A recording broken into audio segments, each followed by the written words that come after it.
August 15 లోపల మొన్ననే ₹1,00,000 ₹1,50,000 అప్పు తీర్చాం. 2 లక్షల వరకు కూడా ఆగస్టు 15 లోపలే తీరవటానికి ఇవ్వటానికి రెడీగా ఉంది. దానివల్ల రైతులు చాలా హ్యాపీగా ఉన్నారు.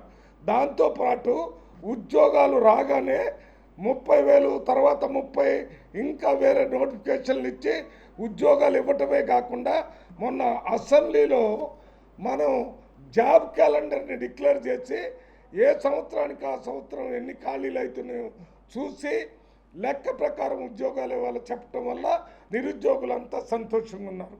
ఇది కాకుండా మీరు మహిళల సంగతికి పోతే వాళ్ళందరికీ ఆర్టీసీ బస్సుల్లో ఉచితంగా ప్రయాణం చేసే అవకాశం ఇవ్వటం వల్ల వాళ్ళు మొత్తం రాష్ట్రంలో మహిళలందరూ చాలా సంతోషంగా ఉన్న సంగతి కేటీఆర్ గారికి, హరీష్ రావు గారికి, కిషన్ గారికి తెలియజేస్తున్నాను.